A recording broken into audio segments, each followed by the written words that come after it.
ये एक बहुत बड़ा इशू है जो पार्लियामेंट में उठाया है कांग्रेस पार्टी ने। जिस मंत्री ने इसका खंडन किया, उन्हीं का नाम बाद में आया कि इनका नाम भी उस लिस्ट में शामिल था।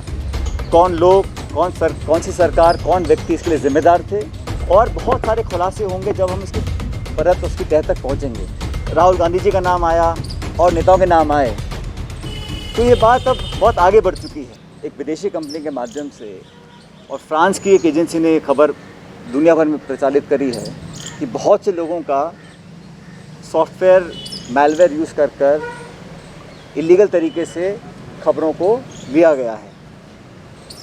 ये एक बहुत बड़ा इशू है जो पार्लियामेंट में उठाया है कांग्रेस पार्टी ने, लेकिन मैं समझता हूँ कि इसमें मल्टीपल इश्यूज़ हैं। प्राइवेसी का इशू है, ऑफिशियल सीक्रेट्स एक्ट का इशू है, क्योंकि अगर मंत्रियों के फ़ोन भी अगर टैप हुए हैं या उनका इलीगल उनको हैक किया गया है तो ऑफिशियल सीक्रेट्स एक्ट का भी इसमें प्रावधान आता है। राष्ट्रीय सुरक्षा का एक एंगल आता है, और हमें लगता है कि जिस हल्के तरीके से केंद्र सरकार ने पार्लियामेंट में और जिस मंत्री ने इसका खंडन किया, उन्हीं का नाम बाद में आया कि इनका नाम भी उस लिस्ट में शामिल था। तो ये बहुत बड़ा इशू है। देश भर में लोग जानना चाहते हैं कि किसके माध्यम से, किस इंडिविजुअल या किस संस्था के माध्यम से इतने सारे लोगों का इलीगल फ़ोन हैकिंग और मैलवेयर इम्प्लांट किया गया। नो क्लिक से, मतलब बिना बटन दबाए मैलवेयर प्लांट कर इलीगल तरीके से लोगों की इन्फॉर्मेशन बटोरी गई। और ये सिर्फ कुछ लोगों तक या कुछ पार्टी तक सीमित नहीं है। इसमें फ्रांस, साउथ अफ्रीका, इराक, नाना प्रकार के देश और पत्रकार और राजनेताओं के नाम आए हैं। और फ्रांस ने तो उसके एक बहुत गंभीर जांच के आदेश भी दिए हैं, फ्रांस की सरकार ने। तो केंद्र सरकार को भी मैं समझता हूं, क्योंकि भारत सरकार इसकी जांच करे, उससे सच कभी सामने आएगा नहीं।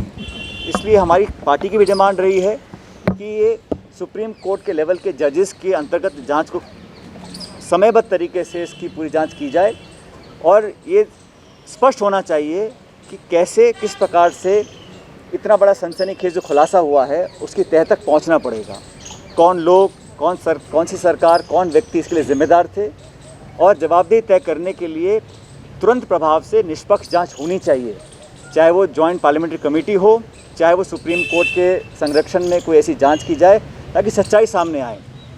लोगों के मन में सवाल उठ रहे हैं कि सरकार बोलती है कि हमने इलीगल नहीं किया, तो फिर किसके माध्यम से पेमेंट हुआ, किसने करवाया, कब तक करवाया, और बहुत सारे खुलासे होंगे जब हम इसकी परत, उसकी तह तक पहुंचेंगे।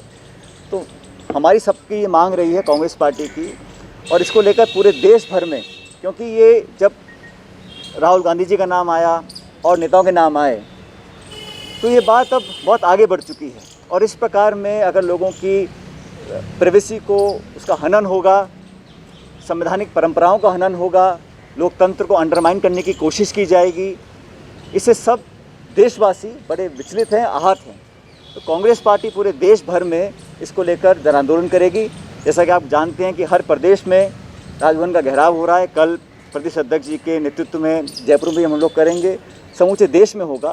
लेकिन जनता, पब्लिक, आम मतदाता जानना चाहता है कि इसमें किसका रोल था, क्योंकि ये खुलासा हो चुका है, इसका स्पष्टीकरण हर सरकार मांग रही है। तो भारत सरकार को भी, अगर कुछ छुपाने को नहीं है, तो भारत सरकार को बिना समय खोए दोबारा पूरी प्रणाली में विश्वसनीयता स्थापित करने के लिए निष्पक्ष जांच करानी चाहिए। और अगर कुछ छुपाने को नहीं है तो जांच से दूर भागने का भी कोई मतलब नहीं बनता है। इसलिए क्योंकि ये पिछले 2-2.5 साल का खुलासा हुआ है और अभी तो बहुत लिमिटेड नाम सामने आए हैं, हो सकता है और भी नाम सामने आए, लेकिन भारत सरकार, क्योंकि ये डिपार्टमेंट और ये मंत्रालय भारत सरकार का आता है, इसलिए भारत सरकार को इस पर एक जांच इनिशिएट करनी चाहिए। और सरकार खुद जांच करेगी तो कभी सच तक हम नहीं पहुंच सकते हैं। इसलिए निष्पक्ष, इंडिपेंडेंट, प्रभावी जांच होनी चाहिए ताकि इसके तह तक हम लोग पहुंच सकें।